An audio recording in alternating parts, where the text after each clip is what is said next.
안녕하십니까. 평생투자 파트너입니다. 오늘은 7월 25일 목요일입니다.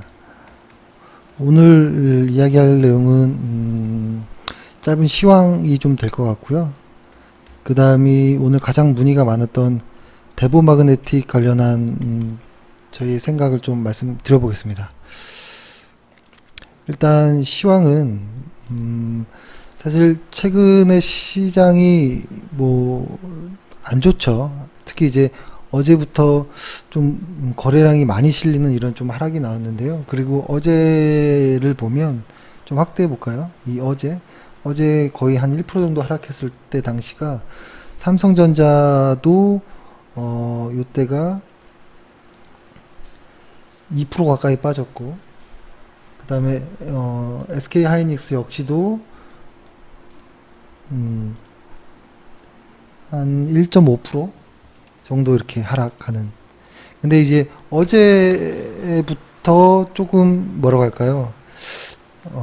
분명히 하락이라는 어떠한 에너지가 좀 나오는 듯한 느낌이 있는데요.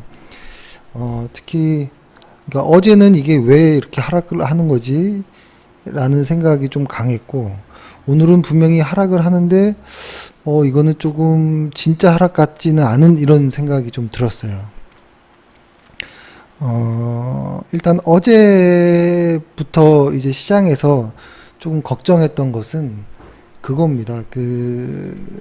사실 이런 정치적 이야기, 저는 이게 그거라고 봐요. 일본의 수출 규제가 저는 경제 문제가 된 거지만, 시작점은 정치적인 내용이라고 보거든요. 그래서 이야기를 하기가 좀 꺼려지지만 시장에서는 이렇게 생각했던 것 같아요. 한국을 화이트리스트에서 제외하는 방안에 대한 의견 수렴이 90% 이상이라는 것입니다. 그러니까 총 1만 건이 넘는 의견을 접수했고, 이 중에 90% 이상이 찬성을 한다. 일본에서 한국을 화이트리스트에서 제외하자라는 이런 방안, 이런 의견 수렴이 있었거든요. 그러니까 찬성 의견이 압도적이기 때문에 아마 아베 총리는 이제 서명만 하면 화이트리스트에서 제외할 수 있게 되어 있는 이런 상황이거든요. 근데 의견 수렴이 너무 강하게 나왔기 때문에 화이트리스트에서 제외하지 않을 수가 없는 이런 상황까지도 온 것 같아요. 근데 발표하는 시간을 금요일 정도로 시장에서는 예상을 했었거든요.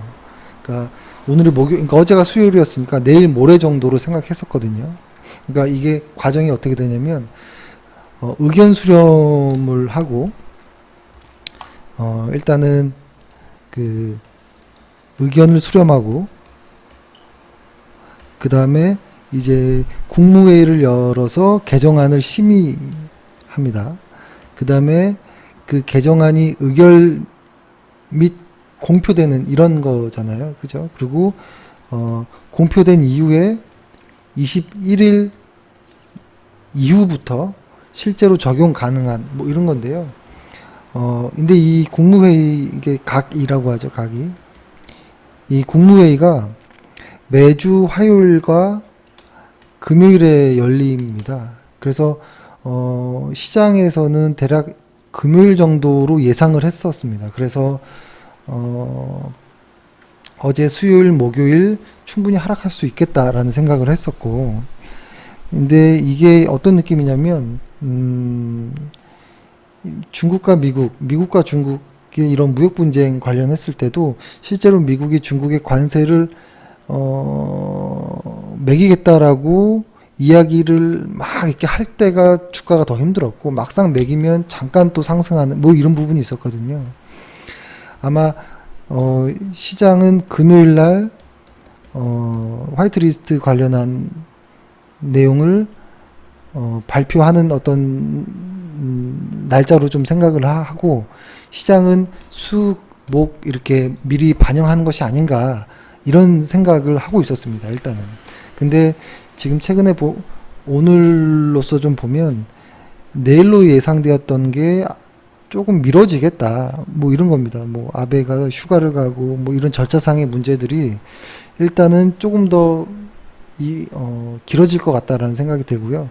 그래서 저희의 일단 생각은 이렇습니다. 막상 리스트에서 제외가 되면 사실 그 다음 이야기이긴 하지만 오히려 기술적 반등이 나올 수도 있겠다라는 생각은 했었거든요. 단기적으로는. 근데 이게 이 절차가 좀 길어지면 오히려 한국 시장은 더 안 좋을 것 같다라는 생각이 들고요.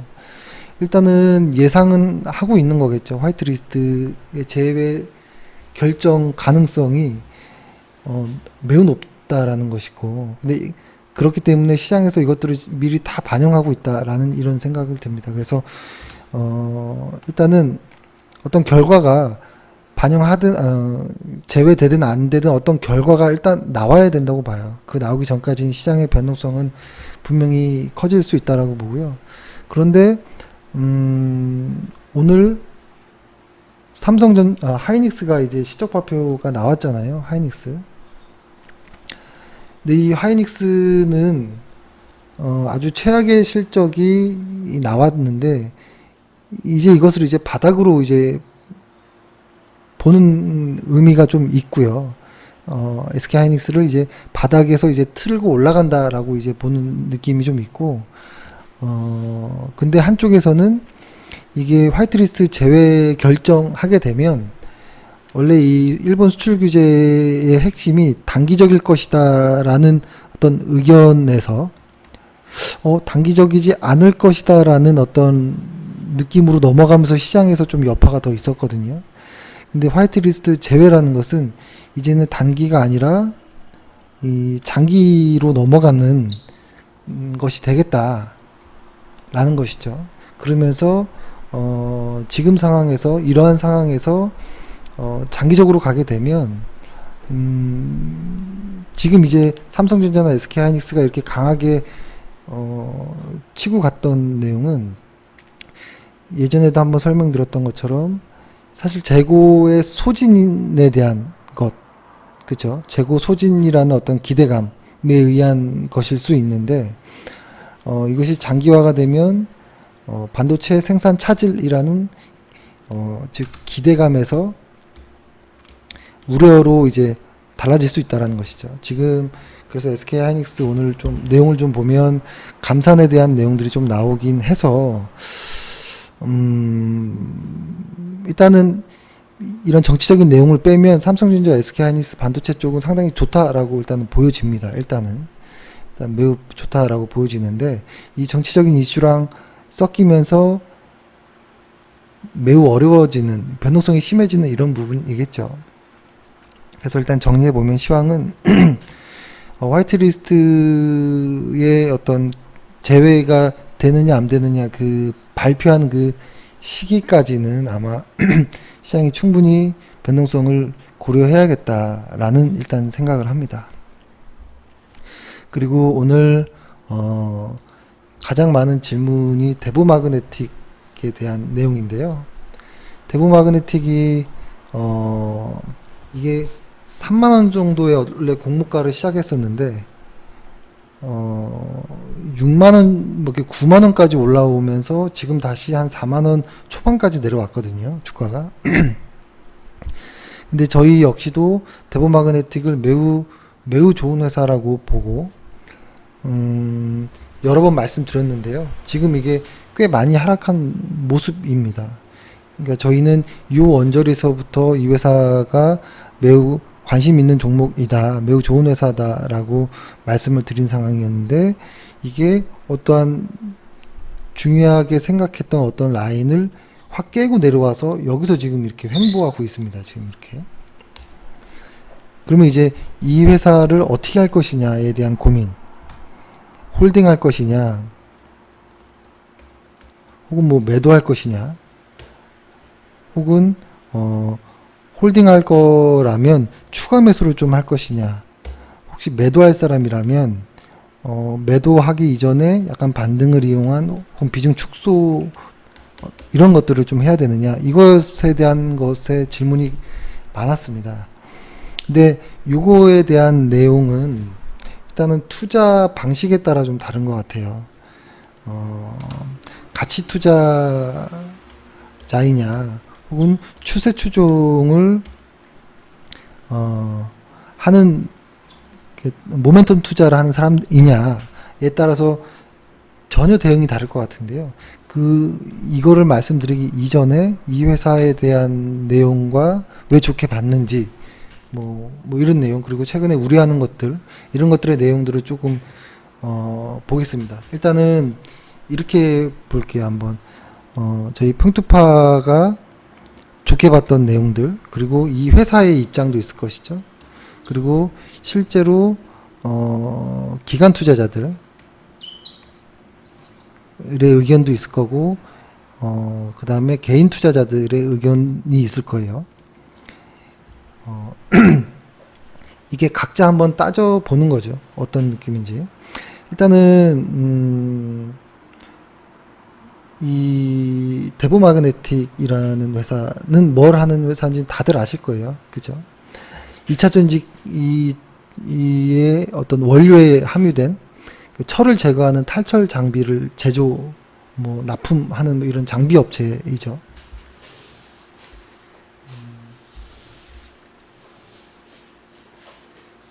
죄송합니다.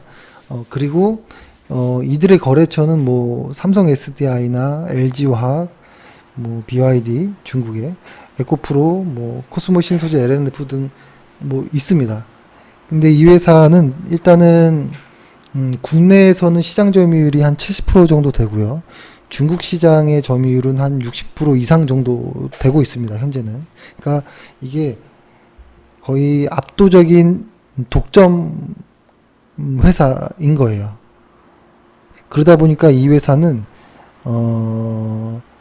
가격 경쟁을 누구랑 하지 않아요. 그리고 이 회사의 특징이 그 주문 생산입니다. 회사가 요구하는 방식에 맞게끔 이 회사가 숙련공들이 이렇게 제조해 주는 거거든요. 그러다 보니까 영업이익이 매우 높아요. 어디 가격 결정권이 있다라는 거죠. 그러니까 즉 해자가 있는 기업은 확실합니다. 이런 일단은 회사인데 특히 이제 뭐라고 할까요? 이 회사의 실적을 보면 저희는 실적을 중요하게 생각하니까요. 그리고 이 회사가 왜 일단 실적 먼저 얘기를 해보면 이 회사가 이제 전 분기를 한번 해볼까요? 아니다. 2016년도부터 해볼게요. 2016년도에 매출이 56억, 그 다음에 영업이익이 14억 나왔던 회사가 2017년에 132억 매출이, 영업이익은 46억, 그리고 2018년도에 매출이 206억, 영업이익이 42억으로 좀 줄었죠. 그쵸? 그 다음에 2019년도 현재 1분기 실적이 나왔는데요. 1분기 실적이 87억이 나왔어요. 1분기가. 그리고 영업이익은 20%가 나왔거든요. 그러니까 이거를 곱하기 4를 할 수는 없는 거겠지만, 그쵸? 할 수 없는 거겠지만, 1분기 실적이, 과거의 실적의 절반 가까이, 그리고 영업이익은 작년 영업이익의 절반 가까이, 한 개 분기가 이렇게 나오는 거거든요. 그러니까 올해도 사실, 최고의 어떤, 최대 실적이 나올 가능성이 매우 높습니다. 매우 높은 회사. 인데, 이 회사가 조금 더 관심을 끌었던 것은, 뭐라고 할까요?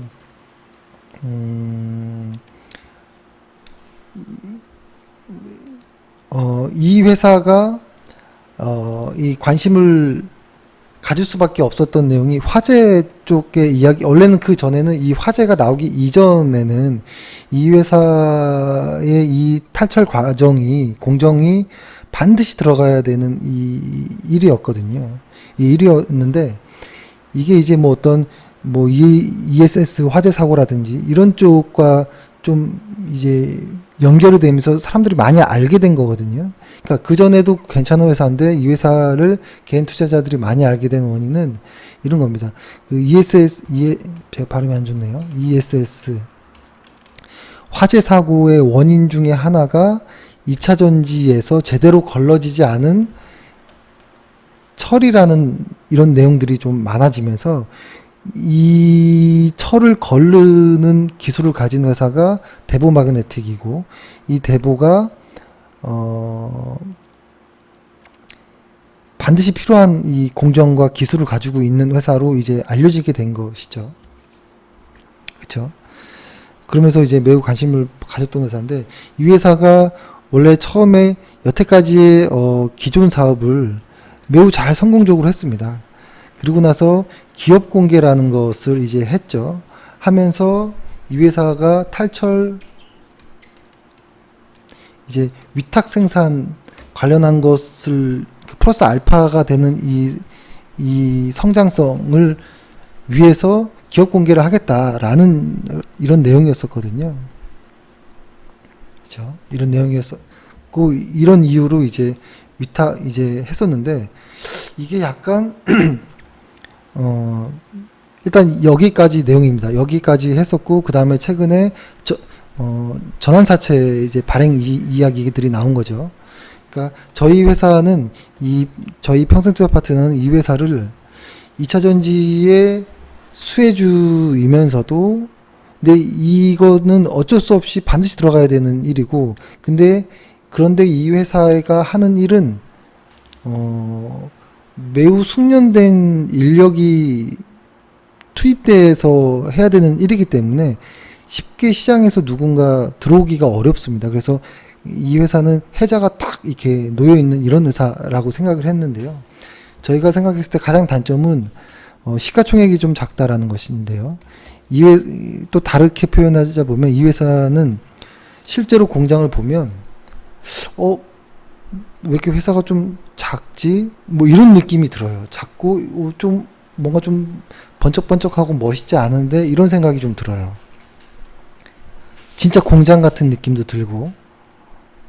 그래서 아니, 그리고 생각보다 작네, 뭐 이런 생각 때문에, 아니, 이 많은 투자금들을 받아서 최근에 전환사채까지, 그래서 투자할 공간도 없겠네, 뭐 이런 생각까지도 들면서 최근에 개인 투자자들은 어떤 생각을 했냐면, 상장시켜서 돈만 받고 이것들을 이제 아무것도 안 하려고 하는 거 아니야? 라는 의구심을 좀 많이 가졌었어요. 많이 가졌었는데, 회사 입장에서 보면 이런 거예요. 회사 입장은 이 회사가 여태까지 알뜰하게 너무나 잘 살고 있었던 회사인데, 이 회사의 플러스 성장이라는 것이 회사가 원해서라기보다는 시대 트렌드상 놓여진 상황이었거든요.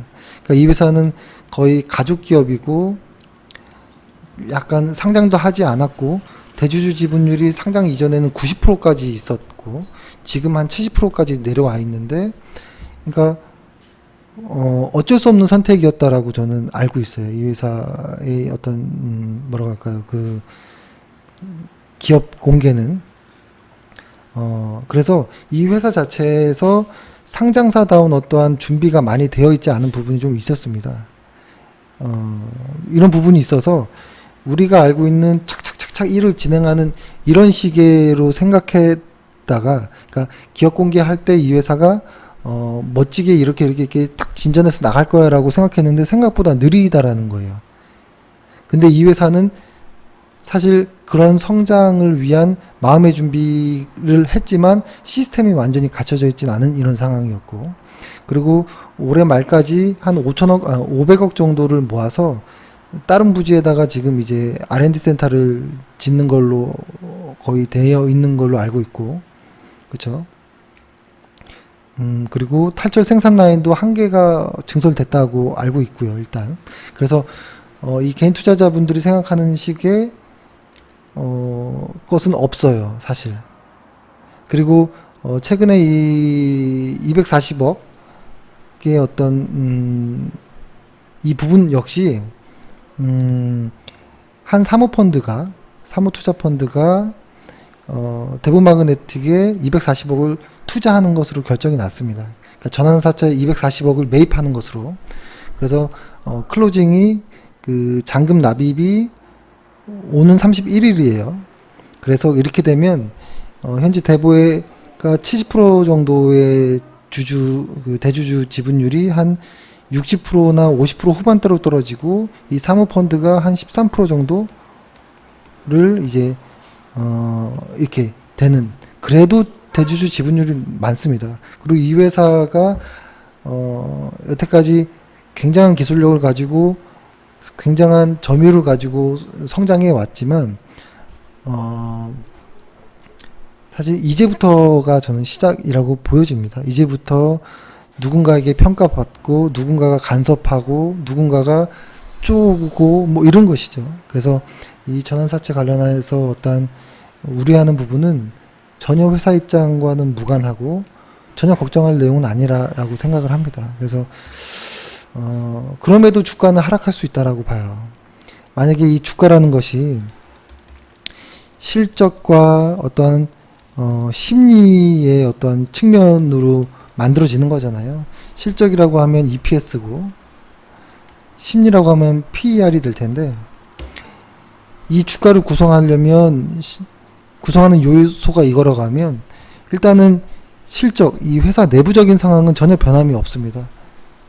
전혀 변함이 없는데 일단 2분기 실적이 나와봐야지 알겠지만 이 심리적인 요소가 좀 큰 것 같아요. 큰 것 같고, 즉 심리적인 요소, 수급적인 요소로 인해서 지금 하락하고 있는 이런 모습으로 보이는데요. 여기서 이제 매매 결정을 해야 되는 것이죠. 여기서 이제 가치 투자자와 모멘텀 투자자로 나눠볼게요. 나눠본다면 가치 투자자의 입장에서는 지금이 매우 좋은 상황이겠죠. 분명히 실적은 느는데 주가는 하락하고 있어요. 근데 이 주가가 언제 반등할지 모르겠지만 오히려 이 반등 안 하고 조금 더 이렇게 밑으로 낮게 깔리는 구간이 계속 꾸준히 물량을 조금씩 모을 수도 있는 어떤 내용이 될 수도 있겠죠. 가치 투자자라고 한다면. 그렇기 때문에 가치 투자자인 분들은 아마 내년 혹은 올해 말 혹은 내년 초중반까지 보유할 자신이 있다면 저는 지금도 충분히 홀딩 혹은 신규 매수, 추가 매수 다 좋은 구간이라고 생각을 합니다. 가치 투자자라면. 다만 모멘텀 투자자라고 한다면 이렇게 역별되어 있는 것은 아예 접근 자체가 하면 안 되는 것이죠. 그러니까 모멘텀 투자였다면 이 중요한 자리를 끊고 하락할 때 여기서 매도를 했어야죠. 혹은 아예 들어가지 말든가. 그쵸? 수급도 거래량도 부족한, 그쵸? 역배열되어 있는 종목을 아예 들어오면 안 되는 거였죠. 그래서 이 회사에 대한 고민을 하게 될 때 내가 어떤 투자자인지를 봐야 돼요. 내가 일간 차트로 좀 짧게 매매하는 사람이라면 이거는 물량을 완전히 축소하고 빨리 다른 종목으로 갈아타는 방법을 써야 되는 것이고, 그게 아니고 나는 충분히 버틸 자신이 있어. 실적이 좋아진다라는 게 맞다면 나는 내년까지도 갈 수 있어라는 사람은 오히려 저는 홀딩이고 추가 매수도 가능한 구간이라는 생각을 합니다. 그러니까 이쪽의 내용이 다 의아해하더라고요. 12가 웬 말이냐. 근데 이 10이라는 것도 뭐라고 할까요? 이게 결과에 따라 다른 것 같아요. 12 발행이란 내용이 나왔을 때 주가가 오르면 이번 12는 긍정적인 거였구나라고 하고, 똑같은 12를 발행했는데 주가가 하락하면 안 좋은 거구나라고 판단하거든요. 근데 이것을 어떻게 보면 시장이 정해주는 거일 수도 있겠지만, 일단은 저희가 생각하기에는 이 12의 이 돈을 어디다 쓰는지가 중요할 것인데, 전 증설하는 것으로 알고 있기 때문에, 단기적인 심리적 요인이다라고만 보는 것이고, 전혀 문제될 건 없다라고 봅니다.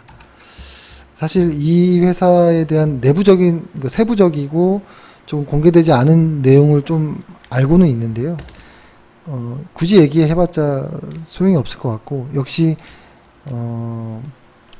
시장이 만들어주겠죠.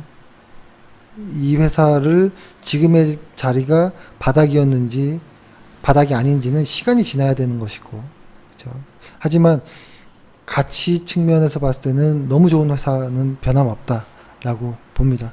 영업이익률도 높고 경제적 해자까지 있고, 그렇죠? 이제는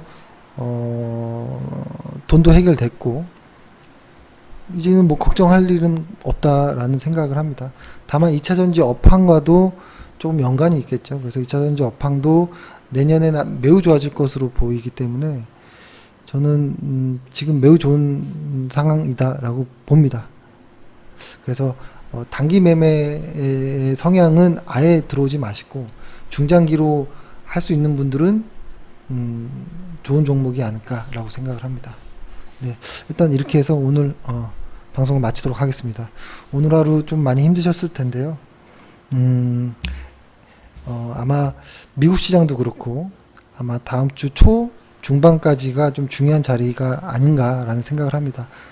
S&P 500이 신고가를 빵 냈잖아요. 이 신고가가 지지가 되는지를 한 2, 3일 이상은 좀 확인해 봐야 되지 않을까요? 그래서 일단은 매우 좋은 모습이에요. S&P 500도 좋고 필라델피아 반도체 지수도 좋아 보이고 삼성전자도 뭐 다 좋아 보입니다. 다만 자연스러운 파동은 상승과 조정이 이제 섞이는 장이잖아요.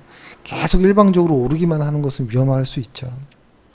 그래서 삼성전자 같은 경우에는 지금 자리가 조금 중요해 보입니다.